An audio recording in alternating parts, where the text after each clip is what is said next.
Olá, tudo bem? Sejam bem-vindos a mais esse estudo, mais essa reflexão da apostila Orientação para a Prática Mediúnica na Casa Espírita. Nós estamos na segunda parte da apostila, que é a segunda parte do Livro dos Médiuns, Manifestações Espíritas, capítulo 29, Reuniões e Sociedades Espíritas. Lembrando que toda essa apostila é constituída de resumo do Livro dos Médiuns, com alguns comentários feitos pela equipe que se propôs a fazer o trabalho, normalmente ligados às federativas nacionais, às estaduais no caso, né, e ligados à FEB. Assim a gente vai vendo que é necessário estudar o Livro dos Médiuns, e para estudarmos o Livro dos Médiuns, precisamos ir à fonte e ao Livro dos Médiuns. E no nosso canal, nós temos o estudo do Livro dos Médiuns por inteiro. Se você colocar Allan Kardec, ponto, o Livro dos Médiuns, tracinho Gelson PL 039, vem a playlist com os vídeos completos, os vídeos de cada tópico, de cada capítulo. Às vezes o capítulo é grande, dividido em 2 vídeos ou 3, sempre com mais de 1 hora. Se você quiser estudar o capítulo em partes, é o nome do capítulo, pontinho, Gelson, tracinho PL. Se você quer, por exemplo, esse capítulo 29, Reuniões e Sociedades Espíritas, ponto, Gelson, tracinho, PL. Aí vai vir, você vai encontrar a lista de vídeo aqui. E o nosso site, kardecespiritismo.com.br, também está lá a mediunidade, você vai encontrar vários dados sobre o estudo da mediunidade e, nas obras básicas, todas as obras da codificação. E no nosso canal, nós vamos dar mais uma dica, você tem todo o estudo de todas as obras básicas. Temos vários livros do Emmanuel, temos vários livros sobre obsessão. Ele é bastante rico. Se você for lá no nosso canal Vibração de Paz e Luz, aí você vai em playlists e ali você vai encontrar todas as playlists que tem lá. São mais de 200. Dá um pouquinho de trabalho para pesquisar. E o assunto específico está lá no site Kardec e Espiritismo.com.br. Aí nos links você vai encontrar Emmanuel, André Luiz, obras básicas, mediunidade, a Bíblia. E assim você vai tendo os dados e as informações sobre todos os estudos que a gente tem já elaborado aqui. São mais de 3.500 vídeos à sua disposição.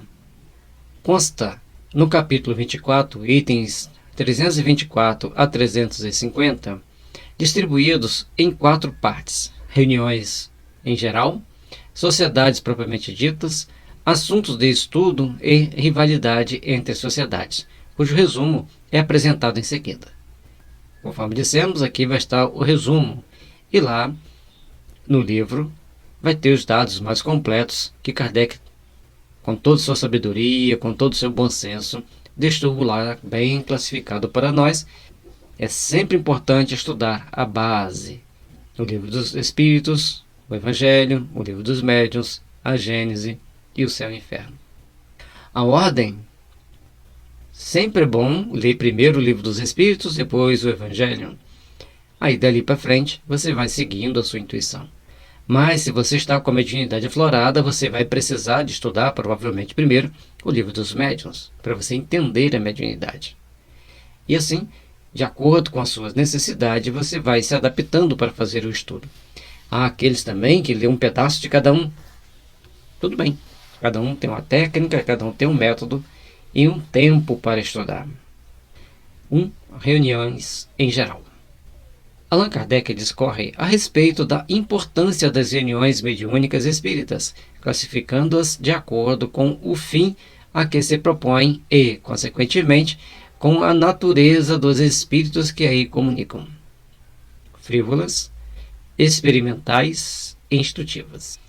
Na época de Kardec, tinha-se as reuniões com essas características, pois a maioria das pessoas iam para as reuniões frívolas para se divertirem, experimentais de curiosidade e instrutivas aqueles, assim como Kardec, que queriam aprender e entender todo o mecanismo que estava inserido no entorno da mediunidade, no entorno daqueles fenômenos.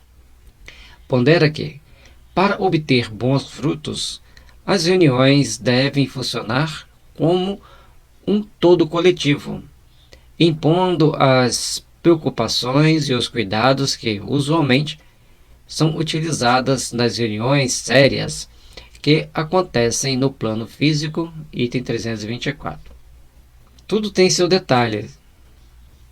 Precisamos, dessa forma, entender que os bons frutos das reuniões vai ser de acordo com aquilo que nós fizermos, de acordo com a forma que nós adentramos para a reunião. Se você entra para uma reunião mediúnica, ali no aspecto físico, pensando apenas nos fenômenos, de uma forma experimental, você tem um efeito. Se você vai pensando que pode divertir e obter informações fúteis, você terá outro aspecto. E se você vai buscando a instrução, você tem outro aspecto. Lembrando que lá no início já foi abordado que as reuniões mediúnicas que a FEB orienta a fazermos reuniões que abordam o aspecto da instrução e orientação dos espíritos que eles se manifestem. E, eventualmente, o mentor, o protetor dos integrantes, pode dar uma mensagem edificante, dando uma coordenada geral, dando orientação geral. No livro Desobsessão, que nós temos 2 estudos sobre ele, se vocês colocarem lá, Desobsessão, Gelson PL. Desobsessão, Gelson PL. Vai vir 3 livros que estão estudados. O livro Desobsessão, do André Luiz, por capítulo e por tópicos, que são 16 tópicos que nós separamos, e o livro Obsessão e Desobsessão, de Sueli Kadoshub, também estudado capítulo a capítulo. A gente lê e faz um pequeno comentário.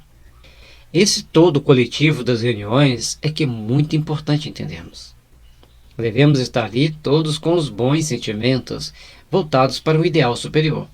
Mas nem sempre nós vamos estar concentrados naquele objetivo.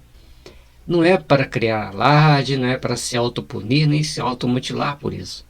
Vamos vivenciando um momento de cada vez. Agora teremos pequenas definições de cada uma das reuniões. Reuniões frívolas, item 325. Como o nome indica, são reuniões integradas por participantes que só veem o lado divertido das manifestações e que se divertem com os gracejos dos espíritos levianos. Em tais reuniões, há o predomínio de espíritos inconsequentes, levianos, que gostam de se exibir, falar banalidades, fazer previsão de futuro, ignorando que os acontecimentos dependem, a rigor, do uso do livre-arbítrio. São uma série de fatores que dependem daqueles fatos acontecerem. Mas esses espíritos acham que podem fazer essas informações, trazer para as pessoas revelações que normalmente podem não acontecer.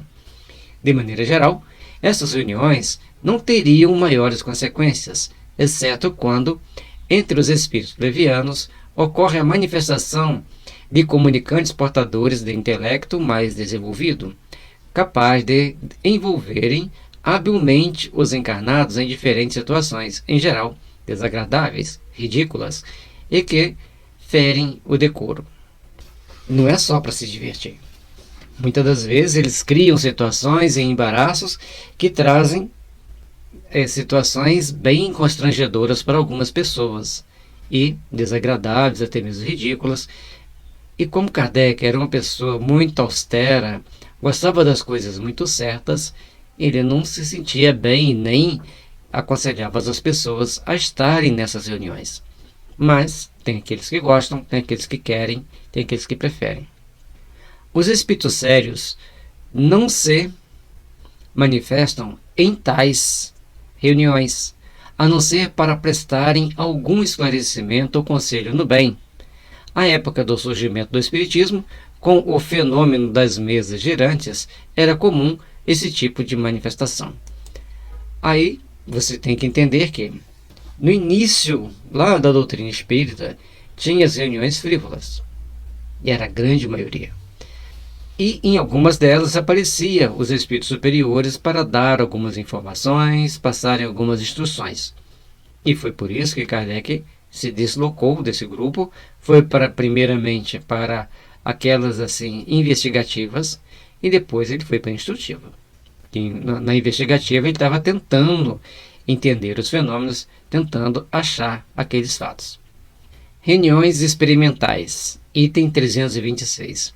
Tem como finalidade, mais particularmente, a produção de manifestações físicas, materialização de objetos e de espíritos, fenômenos de transporte, vozes, escritas diretas, etc. Ainda que em tais reuniões ocorram fenômenos notáveis, os incrédulos ficam mais admirados do que convencidos. São reuniões que atraem um grande público pelo espetáculo que propiciam. Contudo, quando realizadas com seriedade e rigor, bons resultados apresentam, pois, livre do charlatanismo e do embuste, pode-se aprender muita coisa, como a comprovação da imortalidade e a sobrevivência do ser em outra dimensão da vida. Nas experimentais, que ele coloca aqui, foi aquele momento em que ocorreu naquela época da codificação em muitos países da Europa. As reuniões aconteciam, tinham uma série de fatos e fenômenos que aconteciam, que atraíam muitas pessoas pela curiosidade, e eles ficavam muito mais admirados com aquele fenômeno, muito mais, achavam aquilo muito engraçado, se divertiam mais do que se esclareciam. Mas embora eles já começavam a ter a ideia de que existia a imortalidade da alma, a sobrevivência em outra dimensão da vida, ou seja, começavam a perceber que tinham outras e outras coisas a mais. Compreendendo então que em cada fase da doutrina espírita nascente teve lá os seus pormenores, os fatos acontecendo, para que atraísse a atenção das pessoas. Aqui no Brasil também existiu durante muito tempo aqueles médicos que, por exemplo, faziam cirurgia espiritual. Teve outros que produziam outros tipos de fenômenos, e em cada fase uma etapa. Hoje, os fenômenos físicos vão apenas para a intelectualidade, com raras exceções, e para a parte de instruir os espíritos, que é a maioria das reuniões mediúnicas. E com isso, nós vamos trabalhando nosso aperfeiçoamento para nos melhorar e adaptarmos-nos a essa realidade. Se quisermos ver fenômenos tais como materialização e transporte e outros, aí precisa-se de um grupo de médiums com grandes capacidades de efeito físico e um grande rigor para essa reunião mediúnica, pois ela tem características que podem trazer problemas para o médium e para aqueles integrantes se não for rigidamente cumprido, tipo as dietas que precedem a esse tipo de reunião. É uma dieta bastante rígida, se alguém não cumprir, é bom que não entre. Reuniões instrutivas, item 327 a 353. Observe que aqui Kardec destacou uma grande quantidade de itens falando sobre o assunto, independente do tamanho deles, mas são itens que nós temos que prestar atenção. São 26 itens para que a gente reflita sobre a importância de uma reunião instrutiva. São sérias na verdadeira acepção da palavra, cuja relevância é colher o verdadeiro ensino. Allan Kardec destaca que a seriedade inerente dessas reuniões atrai espíritos bons, sérios e esclarecidos, dispostos a colaborar com a propagação do bem. Nesse sentido, como a instrução espírita é evidenciada, conduzem ao estudo e à análise das consequências morais e intelectuais das ideias espíritas. Observem que aqui ele está colocando para nós dados para fazermos a grande reflexão. Qual o motivo de estarmos dentro da reunião mediúnica? Observarmos os ensinamentos do Kardec, comprovarmos a existência das vidas no plano espiritual. Se estamos ali com uma visão séria, com amor pelos que sofrem, com bons sentimentos, nós vamos atrair espíritos sérios, que querem trabalhar seriamente. Ao construirmos esses ideais, Ao elaborarmos esses pontos de caminhada para o nosso processo de aprimoramento, nós vamos estar então entendendo que cada um de nós tem que estar bem preparado, bem vigilante em cada passo da nossa caminhada, em cada passo da nossa jornada, para nos rever intimamente como espíritos imortais, que buscamos compreender a prática do bem, que buscamos compreender a existência multidimensional do ser e, acima de tudo, entender as consequências dos nossos atos no mundo espiritual. São reuniões especialmente úteis para os médiuns que desejam aperfeiçoar-se, evitando os inconvenientes das influências espirituais negativas. Então, são reuniões onde as pessoas procuram se instruir e, entendendo que existem influências espirituais negativas, como as obsessões, procurar nos afastar delas. Repetindo, são reuniões especialmente úteis para os médiuns que desejam aperfeiçoar-se e aperfeiçoar-se intimamente, evitando os inconvenientes das influências espirituais negativas, como as obsessões, uma vez que suas produções mediúnicas são avaliadas, submetidas ao crivo da verdade. As reuniões instrutivas, por serem sérias, conseguem afastar espíritos mentirosos, levianos e obsessores, ou, pelo menos, neutralizar suas ações.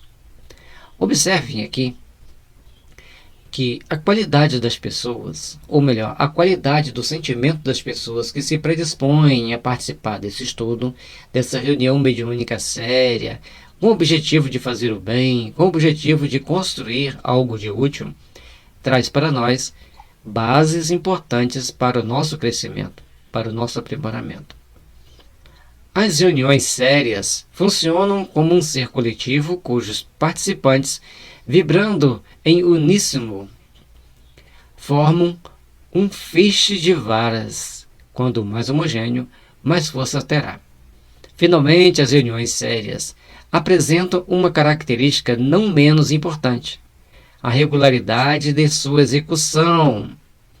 Tal medida permite à equipe espiritual preparar com antecedência as atividades, selecionar os comunicantes, assim como as orientações que serão transmitidas. Observem que ele está colocando nas orientações sérias, para a atualidade aqui, a equipe da FEB trazendo para nós essa reflexão, que quanto mais homogêneo nós tivermos, nós estaremos vibrando numa condição mais homogênea, mais uníssona. Não terá muitos ruídos. Ruído é quando você liga um rádio. Hoje quase as pessoas não ligam um rádio, mas a gente ligava o rádio e ia sintonizar, dependendo da situação, ficava assim. Aí você ia lá, mexia no dial de novo, ajustava a frequência para ficar um som mais puro. Então, uníssono enquanto não tem chiado. E o chiado na eletrônica é chamado de ruído. Certo? Quanto mais homogêneo nós formos, mais captaremos as ideias sutis, aquelas ideias mais puras, estaremos com o sentimento voltado para o bom afeto com aqueles espíritos que estão ali.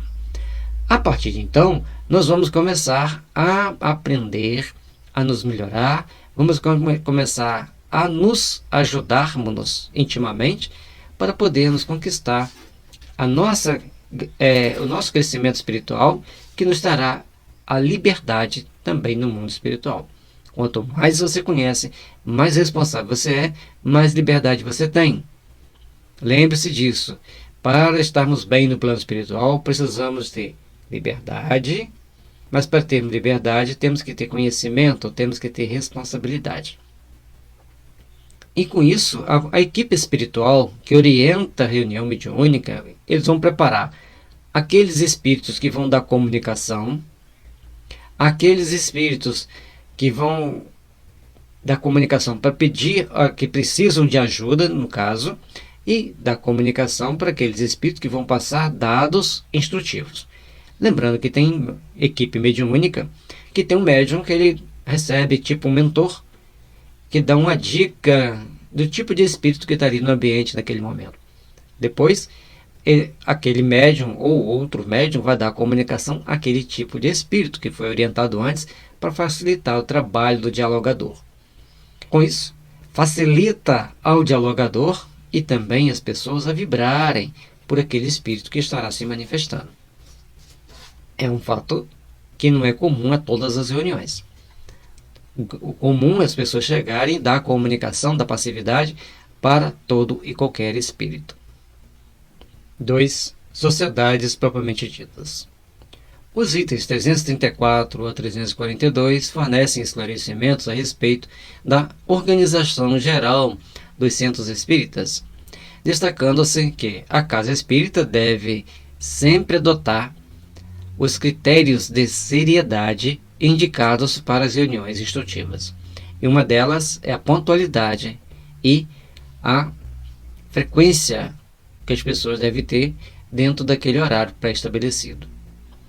A reunião mediúnica tem que ter um horário prévio para começar dentro de um dia da semana. Por exemplo, toda quinta-feira, às 7h30 da noite, 19h30. E ali as pessoas devem procurar chegar às 19h30. Ah, mas eu moro numa cidade grande, saio do trabalho, eu tenho engarrafamento, eu só consigo chegar às 8 horas. Orienta-se com os diretores da reunião, converse com eles e verá o que poderá ser feito.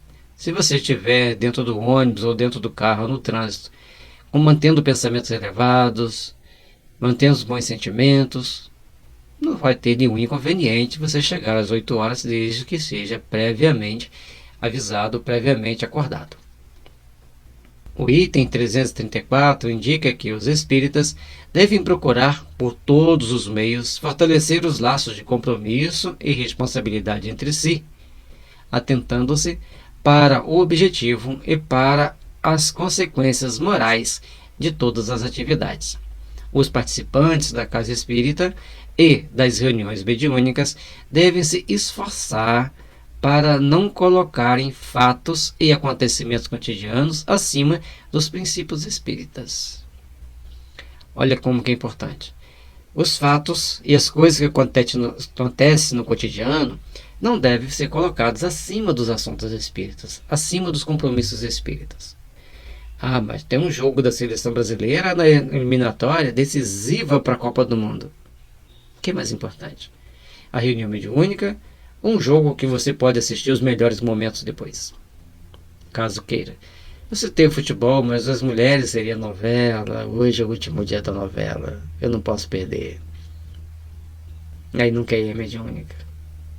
Mas a gente dá um jeitinho, né? Hoje temos câmeras baratinhas que a gente pode botar gravando ali para assistir a reprise gravada. Não vai ser igual ao original, ali naquele momento. Mas o compromisso espírita deve estar acima. Cada um vai achar meios de ver da melhor forma possível como lidar com cada um daqueles fatos e dar prioridade para as nossas ações espíritas, para as nossas tarefas espíritas. Se os postulados espíritas forem colocados em plano secundário ou não considerados, a sociedade será dividida, deixando de existir a união. Outro fato é acontecer um crime. O que a doutrina espírita coloca sobre aquele crime?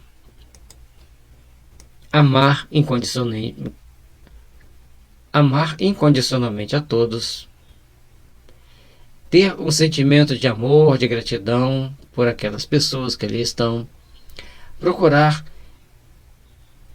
entender que aqueles fatos aconteceram sob determinadas circunstâncias que fogem aos princípios que nós conseguimos entender como encarnados, mas que a espiritualidade superior terá uma explicação mais sofisticada. E nada de querermos dar justificativas ou explicações de assunto que desconhecemos. Evitemos, sobre esse assunto eu não sei dizer. Todo esforço deve ser envidado, quer dizer, empenhado, para que os membros de uma instituição espírita aprendam a estabelecer ligações fraternas, de forma que, onde quer que se encontrem, uma mútua tolerância os atrai uns para os outros. A recíproca benevolência que reina entre todos os integrantes de uma sociedade exclui o constrangimento e o vexame que nascem da sociedade, do orgulho que se irrita à menor contradição e do egoísmo que só cuida de seus próprios interesses. Dentro de uma casa espírita, como seria bom se todos nós fôssemos assim, agíssemos assim. Devemos procurar desenvolver o sentimento de amor, de gratidão, de solidariedade. Devemos procurar trabalhar intimamente por nos fortalecer nesse sentimento. Procurar olhar para os horizontes onde estamos inseridos com uma nova visão, com um novo aspecto de compreensão e entendimento. Precisamos então começar a dar os passos constantes e importantes para conquistarmos a nós mesmos, para conquistarmos os nossos sentimentos para o bem, integrando-nos dentro daquela equipe. É uma tarefa difícil, muitas das vezes. A pessoa olha para um que tem uma possibilidade mediúnica maior do que a dele, ou certas intuições que ele não teve, e fala assim: nossa, que pessoa arrogante, ele acha que ele sabe tudo, ele acha que só ele recebe as melhores comunicações, e ele acha. Mas quem está achando isso é a pessoa que está fazendo o comentário, porque o outro é apenas um carteiro. E o carteiro pega as cartas e entrega onde tem que entregar. E se os espíritos o escolhem como carteiro, como mensageiro daquela equipe, daquele grupo, devemos prestar bastante atenção para estarmos em boa comunhão uns para com os outros. E o constrangimento e o vexame que nascem da suscetibilidade. E aqui temos alguns estudos que, se você buscar por aquele nome que está ali acima da minha cabeça, né, olha aí em cima, Mediunidade e Reunião Mediúnica, Gelson PL, vai ter um estudo sobre médiuns iniciantes que tem alguns constrangimentos que podem ser evitados quando as pessoas estão bem avisadas ou estão bem atentas aos fatos. O item 335 assinala a necessidade da uniformidade dos sentimentos para obtenção de bons resultados. Essa uniformidade é tanto mais difícil de obter-se quanto maior for o número de pessoas nas pequenas reuniões e casas espíritas. Olha que interessante. Quanto maior o número de pessoas, a uniformidade fica tanto mais difícil. E a gente vê nas cidades grandes casas espíritas enormes. Tem problemas também enormes, mas também tem condições de solucioná-los. Tem pessoas que chegam para apagar o fogo com água ou com uma espuma papeada, não jogando gasolina. Temos que saber ser mediador. Temos que saber ser aquele que chega para construir e edificar certos padrões de sentimento, de entendimento, que nos leva a entender melhor cada caso. Nas pequenas reuniões e casas espíritas pequenas, em que todos se conhecem, melhor há mais segurança quanto à eficácia dos elementos para que elas entram. Olha, gente, sentimento é uma coisa que tem que ser trabalhada. Em casas espíritas menores, tem grupo menores de pessoas, que normalmente são uma família, um grupo de pessoas amigas. Isso facilita o trabalho. Mas não quer dizer que essas pessoas estejam ali todas com o coração cheio de amor umas pelas outras. Isso são coisas que nós temos que fazer, que nós temos que procurar construir. E quando fala em sentimento e sexo oposto, é natural que nós tenhamos muito cuidado com os nossos sentimentos, fiquemos bastante vigilantes quanto à ação de espíritos maus e zombeteiros, e aquela ideia, nós já convivemos em outras vidas. Nós já nos encontramos anteriormente. Tudo bem. Hoje estamos nos encontrando para outros compromissos, para outras responsabilidades. O silêncio e o recolhimento são mais fáceis e tudo se passa como em família. A situação oposta acontece nas casas e nos grupos espíritas que têm maior número de frequentadores, pois as grandes assembleias excluem a intimidade, pela variedade dos elementos de que se compõem. Exigem locais especiais, recursos pecuniários e um aparato administrativo desnecessário nos pequenos grupos. A divergência dos caracteres, das ideias e das opiniões aí se delineia melhor e oferece aos espíritos perturbadores mais facilidade para semearem a discórdia. Mas uma casa grande tem também mentores sábios, e tem também uma grande equipe de espíritos para ajudar. Temos que nos esforçar para termos ideias mais uniformes, ideias mais condizentes com aquela situação que nós estamos vivenciando. Dentro desse conjunto, então, vamos trabalhar os bons sentimentos, vamos trabalhar os bons ideais, vamos procurar compreender a doutrina espírita, para irmos caminhando e navegando com segurança e amor dentro daquilo que nós fazemos. É necessário começarmos a trabalhar a edificação do bem em nós mesmos. E cada um de nós é responsável pela sua própria existência, pelo seu próprio caminhar. As dificuldades, certamente, se a casa é grande e continua a ser grande, encontra um campo de trabalho imenso para a espiritualidade superior, que orienta o trabalho dos bons espíritos e procura esclarecer os espíritos imperfeitos, obsessores, aqueles que estão fora dos padrões previstos para a sua ascensão espiritual no mundo superior. Lembrando que, no mundo dos espíritos, a separação é igual água e óleo. Não tem como espíritos bons se misturarem com espíritos maus em plano superior da existência. Os maus têm uma densidade específica mais pesada, que ficam sempre mais próximos à Terra. E os bons, a densidade específica é mais leve e eles ascendem. Aí você vai falar, mas em nosso lar, aquela enfermeira que tinha feito tantos abortos chegou até as portas de nosso lar, mas não entrou. Entenderam? O item 336 alerta a respeito dos inimigos do Espiritismo e do seu interesse em impedir a marcha das ideias espíritas. Kardec pondera que os adversários mais poderosos não são os que declaradamente manifestam oposição. Cuidado redobrado deve ser direcionado para os que se insinuam por toda parte, semeando discórdia, divisão e usam de... Olha que interessante. Os espíritos se manifestam na casa espírita e tem aqueles que saem por toda parte semeando a discórdia. E tem pessoas que, ou por terem ideias mais elevadas, ou por ter algumas ideias diferentes daquele grupo, até mesmo na interpretação da doutrina espírita, não é que estejam errados, interpretam de uma forma mais um pouquinho diferente.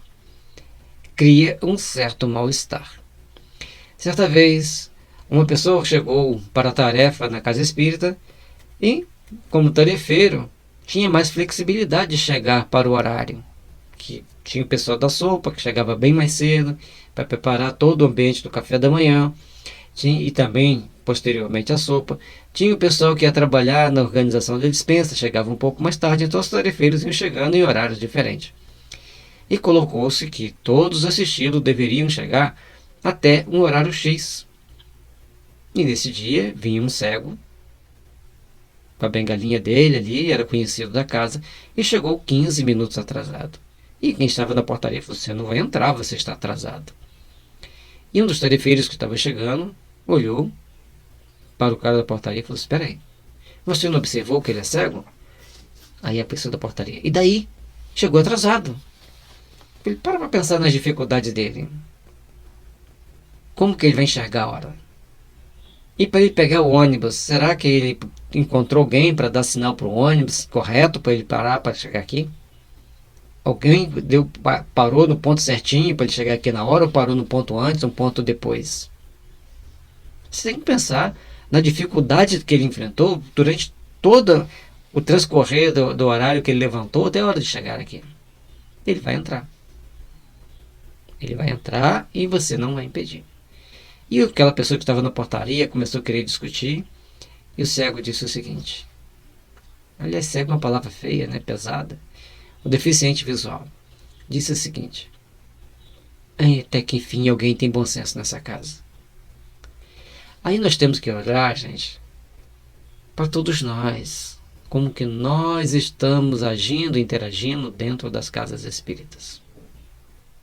Tem regras. Chega uma pessoa de muleta, chega uma pessoa com deficiência visual. É lógico que a regra é para todos, mas aquelas pessoas são portadoras de necessidades especiais que tem que ser avaliado o caso de uma forma diferenciada. Naturalmente, sem discussões, é bom senso. Vendo com essa continuidade, usam de manobras escusas que passam desapercebidas, semeiam a dúvida, a desconfiança, a inimizade, sob a aparência de falso interesse pela causa. Criticam tudo e formulam grupinhos que logo rompem a harmonia do conjunto. É o que querem, com gente dessa espécie. Falar de sentimentos de caridade e fraternidade é falar a surdos voluntários, porque o objetivo de tais criaturas é justamente destruir esses sentimentos, que constituem os maiores obstáculos às suas manobras. Item 336. Olha, gente, em uma casa pequena vai ter problemas pequenos, em uma casa grande vai ter problemas grandes. E, logicamente, as pessoas que estão ali dentro terão que ser preparadas para lidar com todos os problemas. Mas existe tantas diversidade de pessoas que tanto nas casas pequenas quanto nas grandes vai existir os problemas. Temos que saber lidar com eles, com amor, com sabedoria, para buscarmos construir o sentimento de paz, o sentimento de harmonia e um sentimento de fraternidade na edificação das forças do bem, na edificação das forças da luz. Vigilância para não sermos aqueles que estejam semeando a discórdia, ou para não sermos a vítima daqueles que querem semear a discórdia. Os itens 337 e 338 orientam que as pessoas sensatas devem manifestar sua oposição, mas procurando chamar os provocadores à união fraterna. O silêncio dos que compreendem a problemática pode ser visto como uma concordância ou omissão. Daí a necessidade de adquirir a convicção espírita, que só é alcançada pelo estudo e pela experiência. A gente já tinha comentado, aqui ele veio complementando, ou melhor, aqui está o complemento do tópico anterior, que a gente já tinha praticamente explanado todo ele. Ter sabedoria, saber chamar a atenção e saber conversar. Às vezes a pessoa está criando, que teoricamente está criando problema, ela não está conhecendo plenamente a doutrina, não está sabendo se expressar. E quando a gente pergunta em que livro você está se baseando, vamos observar se tal livro, se algum livro tem esse assunto, para que a gente possa estudar melhor e debater melhor o assunto. Cria-se então um aspecto melhor para o trabalho. E muitas das vezes a gente vê pessoas irresponsáveis tomando atitudes irresponsáveis. Pessoas que querem aparecer, têm um bom vínculo de amizade com a diretoria da casa, nas casas grandes, e tentam, por qualquer motivo, antipatia ou mesmo obsessão, implicar e provocar alguém que é importante dentro do grupo. E aquela pessoa vai sair do grupo. E o grupo vai ter que se readaptar, que é uma coisa muito delicada. Todos nós somos peças importantes dentro do grupo. E as pessoas têm que saber ouvir sem preconceito os dois lados. Quem está acusando e quem está sendo acusado. É o que prevê a lei, é o que nós devemos fazer com conhecimento bem solidificado da doutrina espírita e uma experiência espírita também bem solidificada. E muitas das vezes a gente precisa de lidar com aquela pessoa através de outra que tem mais acesso a ela. O item 339 informa que, diante de qualquer perturbação, A sociedade espírita deve se organizar, promover medidas que retirem dos promotores de desordem todos os meios de se tornarem prejudiciais, além de criar mecanismos que facilitem o afastamento deles. Essa é a parte mais delicada, porque às vezes, quando vai se pensar em organizar para nos defender dos problemáticos, os problemáticos estão se unindo para atacar aqueles que têm bom senso. É necessário ter muita sabedoria, ter uma boa integração entre a direção da casa para que essas pessoas problemáticas, encrenqueiras, sejam contidas no seu devido lugar. Cada um faz a sua parte, cada um trabalha os seus sentimentos, cada um procura edificar valores que nos fazem crescer e aprimorar. O item 340 analisa que todas as sociedades espíritas, grandes ou pequenas, devem lutar contra outra ordem de dificuldade: a ação nociva dos espíritos perturbados e perturbadores. Ações efetivas devem ser utilizadas desde o nascedouro, não esperando que o mal se haja tornado incurável para remediá-lo, nem sequer esperar que os primeiros sintomas do mal se manifestem. Finalmente, orienta que o mais importante é prevenir o mal. Observemos: oração, tratamento espiritual à distância. Não precisa a pessoa saber que ela está em tratamento espiritual. A equipe mediúnica, na hora da reunião mediúnica, vibrem por ele. Se ele faz parte da reunião mediúnica, essas pessoas arrumam uma forma de se intercomunicarem para orientar, para fazer todos o meio necessário, desenvolvendo assim o meio necessário de coibir o mal, pegando, entre aspas, ou seja, levando a orientação àqueles espíritos que estão trabalhando na perturbação daquela pessoa. Lembrando que a obsessão, às vezes, é com um grupo de espíritos ligado à pessoa. Ou todos nós temos que saber desenvolver sentimentos que nos fortaleçam no bem, desenvolver sentimentos que nos fortaleçam na orientação do caminho que nós temos que seguir, na construção e edificação do verdadeiro sentimento de amor em nossa existência. E ao identificar o sintoma, principalmente da obsessão, é pedir oração. Logicamente que a obsessão vai acontecer quando as pessoas estão pouco afeitas a desenvolver o sentimento de amor e de solidariedade, de compaixão dentro do grupo. Lembrando que quando você faz uma oração inicialmente para aquelas pessoas, observamos que no primeiro momento, há um embaraço, há um mal-estar. Depois, as pessoas começam a se melhorarem. O item 331 assinala a influência do meio, não uma consequência natural da forma de agir dos espíritos. Demonstra que as boas condições reinantes em uma sociedade e ou reunião espírita dependem inteiramente das disposições morais dos seus membros, que podem ser assim resumidas. O meio interfere grandemente nas comunicações. Por isso, temos que criar um ambiente de paz, de harmonia, sem hostilidades. Em um dado momento, pode haver mal-estar entre o grupo e até pequenas hostilidades, devido aos espíritos perturbados e perturbadores que estão ligando aquele grupo.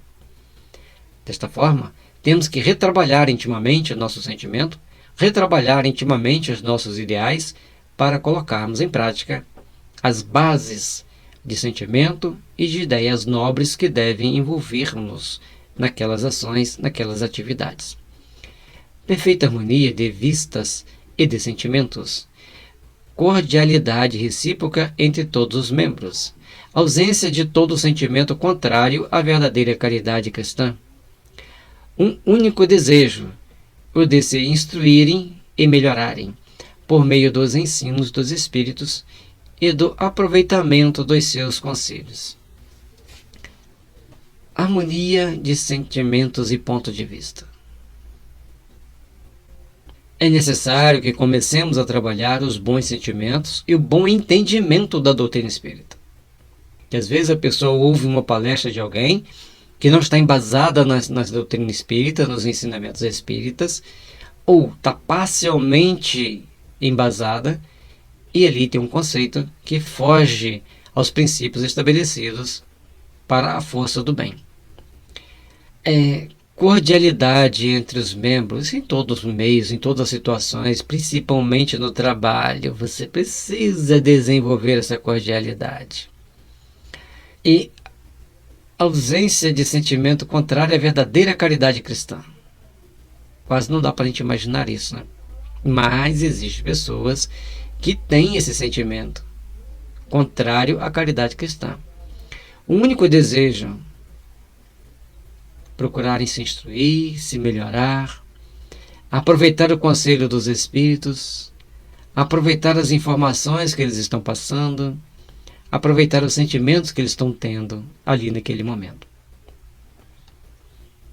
3. Assuntos de estudo. Esta parte abrange os itens 343 a 347.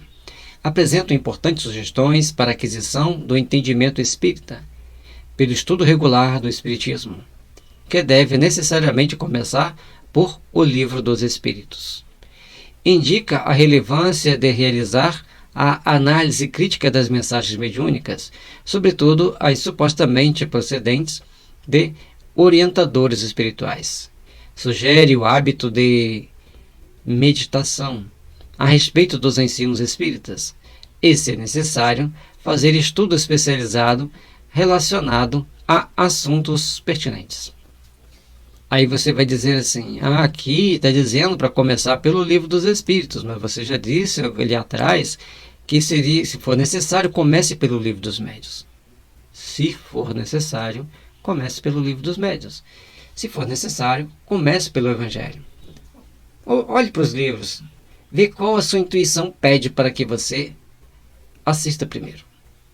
É o melhor caminho. Não tem nada melhor do que nós escolhermos aquele que for mais compatível com a nossa necessidade, com as nossas possibilidades.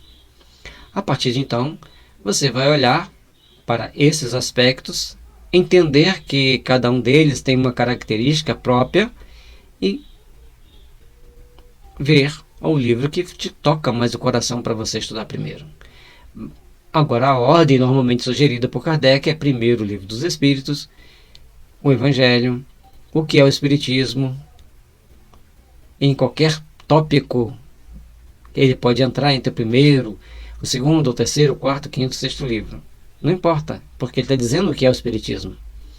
Mas, se você já leu o Livro dos Espíritos, se você já leu o Evangelho, já leu o Livro dos Médiuns, o Céu e o Inferno, a Gênese, quando você for ler o que é o Espiritismo, você vai estar com mais maturidade para entender que nós espíritas não somos seres especiais. Temos a responsabilidade de divulgar bem a doutrina espírita e de representá-la bem. 4. Rivalidade entre as sociedades espíritas. Eis aqui um detalhe importante. Sempre, devido às nossas imperfeições aqui na Terra, existirá um pouco de rivalidade. Mas não podemos deixar essa rivalidade ferir a nossa intimidade. Quanto mais pudermos interagir entre nós, dentro da casa espírita, entre uma casa espírita e outra, melhor para todos nós. Tem casas espíritas que são praticamente coligadas, são chamadas até casas irmãs. Mas outras têm aquele: mais a minha casa, a outra minha casa. Todas são casas espíritas. A seriedade de cada um fará que essa casa seja mais respeitada do ponto de vista espiritual. E quem define qual casa é mais séria, mais bem organizada, mais bem equilibrada para os trabalhos mais edificantes, são os espíritos superiores. Nos itens 348A e 349, Allan Kardec enfatiza que todas as sociedades espíritas têm uma missão a desempenhar, e por isso mesmo devem evitar impor qualquer tipo de rivalidade entre si, uma vez que todas devem concorrer, embora por vias diferentes, para o objetivo comum, que é a pesquisa, a propagação da verdade. Os antagonismos não passam de efeitos do orgulho superexcitado. Fornecem armas aos detratores e poderão prejudicar a casa que uns e outros pretendem defender. Evitar antagonismo. Nada de achar que a minha casa é melhor, que a sua é pior, que nós temos, os nossos mentores são melhores que os seus. Não. Olha o que Kardec diz. Cada sociedade espírita tem uma missão a desempenhar, que a faça da melhor forma possível. Tem casa espírita que vai treinar médiuns para a psicografia, outro para a psicopictografia, e outros para a psicofonia, e outros têm um pouquinho de cada um. Outros falam assim, aqui só ocorre tratamento espiritual. Essa é mais delicada. Tem que ter mais atenção, tem que ter mais cuidado. Desta forma, cada um vai fazendo a sua parte, vai trabalhando segundo as suas possibilidades para as realizações que todos procurarão desempenhar para o bom desenvolvimento do trabalho, respeitando-se mutuamente, evitando comentários negativos de uma com relação à outra e, o mais importante, como está no Evangelho de Jesus, oremos uns para os outros para nos fortalecermos no Senhor. Oremos uns para os outros para nos fortalecermos no Senhor. Temos que guardar esse versículo, se não me engano, de Paulo, no coração. No último item do capítulo, o 350, o codificador evidencia o relevante papel de transformação moral da humanidade proposto pelo Espiritismo, através do melhoramento das massas, o que se dará gradualmente, pouco a pouco, em consequência do aperfeiçoamento dos indivíduos.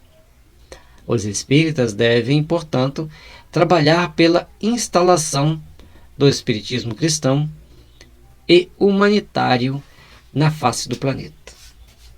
Aí vem a nossa responsabilidade maior. A doutrina espírita vai colaborar para a melhora gradual das massas que reencarnam no planeta, o aperfeiçoamento dos indivíduos. Agora vamos entender o seguinte: a doutrina espírita não tem como carregar no colo, nos braços e abarcar todos dentro de uma sociedade. Nas reuniões mediúnicas, ao educar espíritos, eles vão estar reencarnando numa família católica, numa família protestante e nas outras religiões, até mesmo entre as famílias ateias. Mas se nós fizermos bem feito a orientação daquele espírito que está sendo atendido, e quando a gente atende um espírito, vem um grupo de normalmente 18 junto com eles. Não me pergunte por que falei 18, porque é o que os espíritos dizem.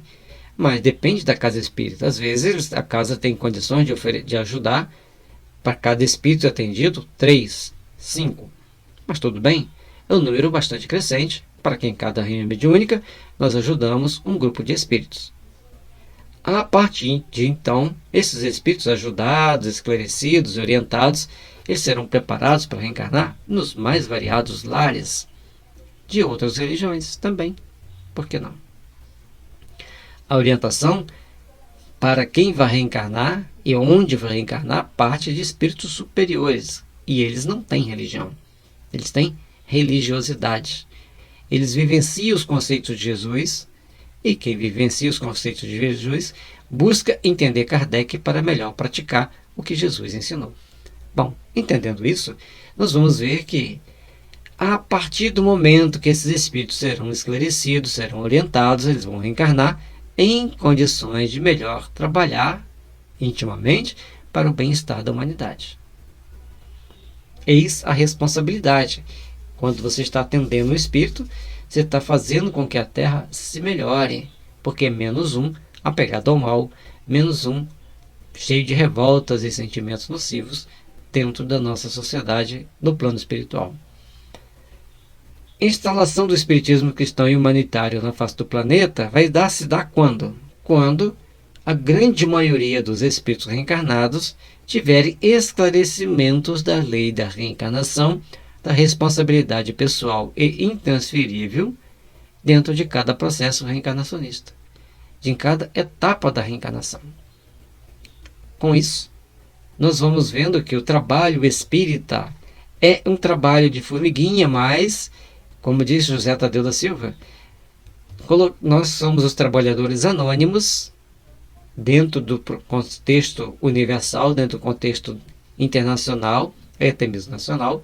Somos aqueles trabalhadores anônimos que colocamos o nosso tijolinho nas paredes do bem. Vamos procurar, então, fazer o nosso trabalho de melhoria, de aperfeiçoamento íntimo, fazer o nosso sacrifício pessoal para ajudarmos melhor os espíritos e, com isso, nós estaremos contribuindo para um futuro melhor na nossa próxima reencarnação. E muitos desses espíritos serão nossos protetores, serão nossos subordinados, serão nossos colaboradores nas etapas vindouras do processo de evolução. Jesus amigo, Divino Mestre, que a vossa luz nos envolva e nos fortaleça, derramando sobre nós as vossas bênçãos de luz, iluminando nossos lares, nossos familiares, nossos amigos e até nossos inimigos, para que as forças do bem, envolvendo-nos a todos, nos impulsionem ao crescimento espiritual tão importante ao nosso processo de evolução ao longo de várias e inúmeras existências que já passaram e que virão.